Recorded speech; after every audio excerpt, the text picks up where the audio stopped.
I think most everybody here is familiar, but let me remind folks that there are 3 predominant DOE agencies in addition to the Energy Northwest that's being managed by NRC, or overseen by NRC. Mike Cluse was just here as the lab director talking about the Pacific Northwest Lab, but there's a DOE element that oversees their work, the Pacific Northwest Site Office. And then there are 2 agencies that operate the Hanford Site. The large landlord is the Richland office, which is the larger and outer portion of the site, and then the Central Plateau, where the Office of River Protection participates. So sometimes it's a little bit difficult to keep straight, but the good news for all of us is that the budget for the Office of River Protection is about $1.2 billion next year, or this year, and it's about $1 billion for RL, and it's about $1 billion for the National Lab. And that's a heck of a lot of economic opportunities available for this region. So I'm going to cover both the Hanford site, and then if we get into some specifics, or if there's questions, depending on the time. But I think everybody's familiar that the Hanford site started from the Manhattan Project. We ended up having to store the nuclear waste in tanks that are still there today. The bottom corner in the right hand shows what the top of a tank farm looks like today, and what we have to do to create infrastructure to manage that kind of activity. And then the bottom corner is the waste treatment plant, which is really the future of how we plan to make glass in the future. And that's kind of frames the missions and the activities that are out here and why we're doing some of the things we're doing. So for cleanup, there are really 3 components: the river corridor, the Central Plateau, and then really the inner plateau, or the tank waste area. And the cleanup mission is ongoing and been ongoing for some period of time, and with a lot of successes on the part of the Richland office. And as demolishing facilities, moving materials toward the center of the site, providing a safe storage of materials as it completes down the decay chain, taking chemicals out of the environment. Those kinds of success stories have been very positive, very successful. And the stimulus funding that this region received also added to that and gave, again, a big boost to the cleanup mission. For the RL team, the Richland office oversees 3 primary contractors: the Washington Closure Hanford, CH2M Hill, the Plateau Remediation Company, and the Mission Support Alliance. That's the team members that make up, if you will, the Richland office and do the work on site for them. This year we've had a number of successes in river cleanup. River cleanup itself is essentially, the river corridor is 220 square miles, and by the end of calendar year 14, the majority of the D&D work will be complete, with some exceptions that extend beyond that. But it's been very successful, and there's a couple pictures of the kinds of activities that entails. You can see that it's, again, demolition, heavy equipment work, packaging, moving material, putting it into a safe location. In addition, the river corridor cleanup included placing 8 of the reactors. We have 8 reactors to place in interim safe storage. 6 of those 8 have been completed. And again, the work is ongoing to lake the landscape from the upper picture to the lower picture to clean up and all of the accoutrements around it. Again, removing materials, taking away from the river, so there's less chance of it being able to migrate or escape into the river itself. For the Central Plateau cleanup, the plutonium finishing plant is one of the key activities in that area. I think most of you that have ever worked out there realize that that's about the size of the Capitol building. So it's a large, hazardous activity with nuclear components that have to be carefully managed. The one picture there with the individuals in the dress-out gear is essentially the 3-story tall glove boxes that have to be broken down and removed to ensure that the materials in are kept safe and not let loose as well and put into a permanent storage. But the process is slow, methodical, Not cheap, but safe. And it is ongoing. We anticipate that the plutonium finishing plant won't be done until 2016, and so it's got a couple more years to go, but it's progressing well. For the groundwater cleanup, so far very successful. Currently, the 200 pump and treat facility is fully operational and treats more than 1.1 billion gallons of water per year. Its goal is to get to the $2 billion per year. It's actually working better than expected. Its removal of the contaminants, so you can see positive removal and positive reduction in some of the plumes out here of the chemical contaminants. And so the containment process followed by the barrier process appears to be working and working well. Also under the Richland office is the Environmental Restoration Disposal Facility. About a 52 football field size activity of a location to disposition the low-level nuclear waste away from the river in a position that it can continue to be managed through the decay chain and contained. This is a big industrial, heavy equipment operation that has all of your industrial hazards and industrial risks as well as the radionuclides. It's a very safe activity, and to their credit, it's good to have workers come home every night safe and sound, and then this is a very safe operation. For the Office of River Protection, we have the middle section, and what I've shown here is a photo on the bottom. You can see the waste treatment plant. In the near ground is the 200 East tank farm, and in the distance you can see the 200 West tank farm. And to give you a scale on distances, it's about 7 miles between the two tank farms. So we have a large area with extreme distances, if you will, to move materials and activities to be able to disposition the tank waste once the waste treatment plant is up and operating. So those plans are there, and I'll give you a little bit about some of the strategic activities that we've got ongoing in that regard today as well. But that's a good picture that shows you again what the difference is between, if you will, the outer perimeter and the river corridor cleanup versus what the Office of River Protection is responsible for. The ORP team is listed of 2 predominantly large contractors and 1 smaller contract. The Washington River Protection Solutions Company manages the tank farm. The Bechtel International Corporation, the B&I Limited Liability Corporation is building the waste treatment plant, and then we also have about a $10 million contract that manages the laboratory services itself. And those 3 those make up our team.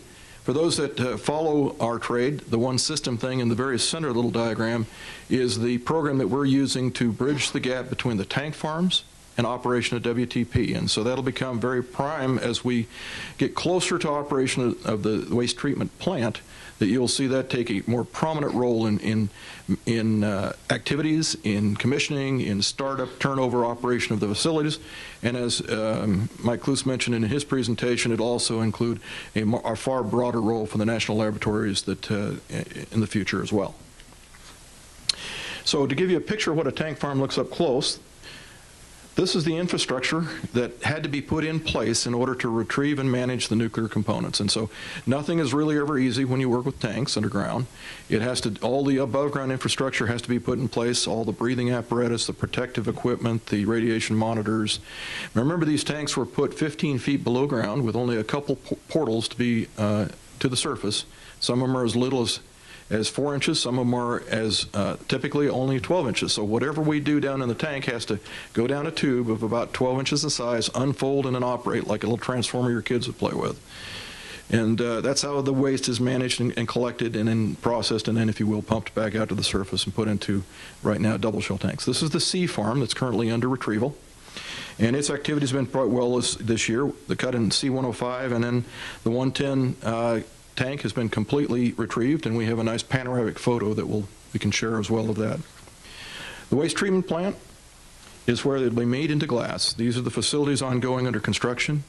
As of today, we have about 16 of the 20 support facilities that are complete, and we're working on the additional 4. So the balance of facilities are on track. The analytical laboratory is proceeding well. The low activity waste facility is proceeding well.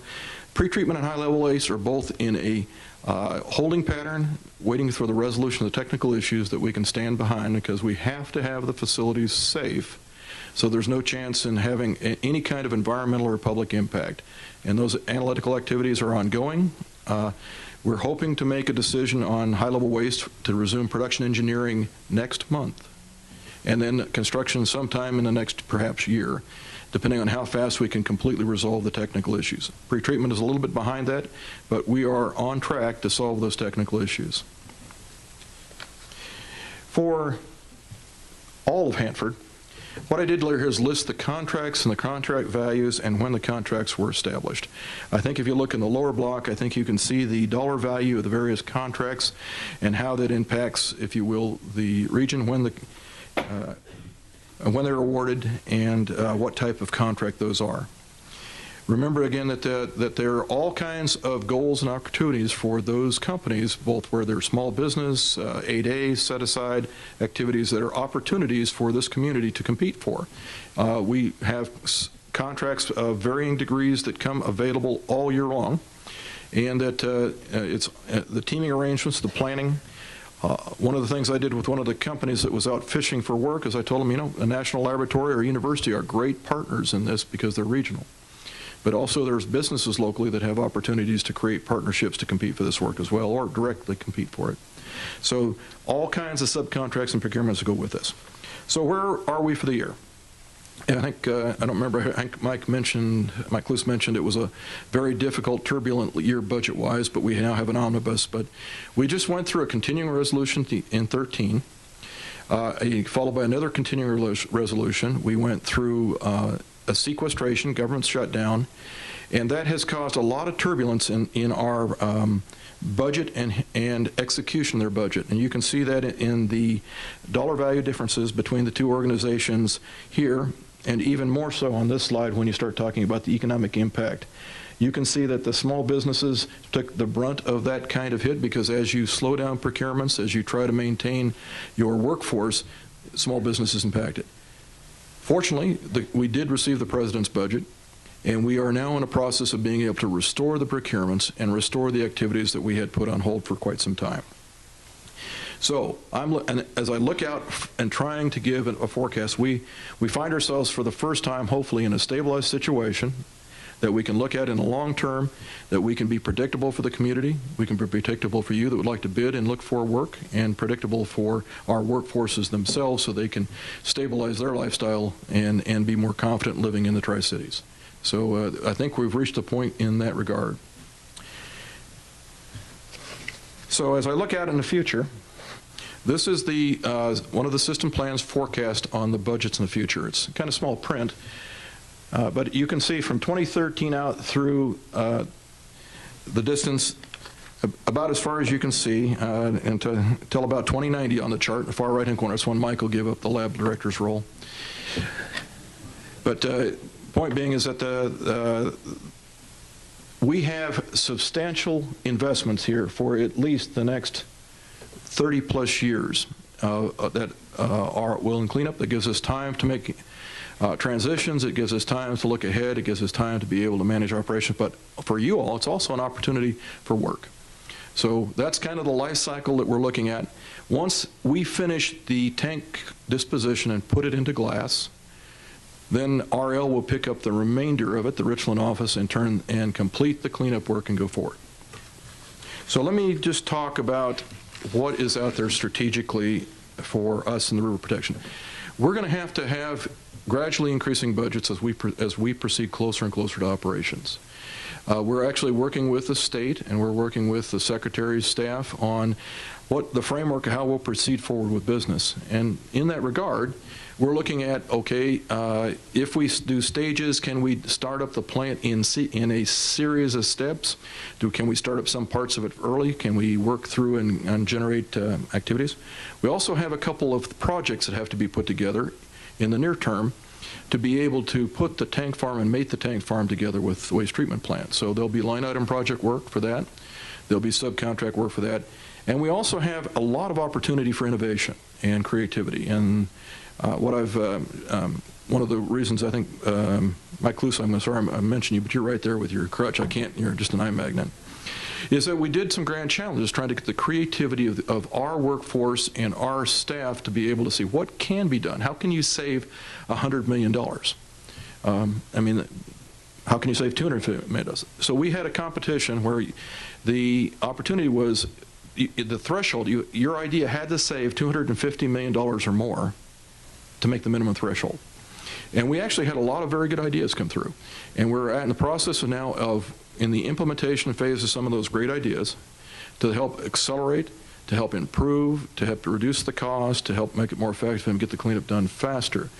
So if I had a message for you in the community, I would say creativity matters, initiative matters, there's great opportunity, there's great partnerships opportunities, and we're going to continue to work on cleaning up the site to complete our mission, make the glass, and then return the property to the community. Okay. So with that, I'll conclude my remarks. Thank you for your support. And again, the community makes all the difference to us, and we appreciate you being here. Thank you.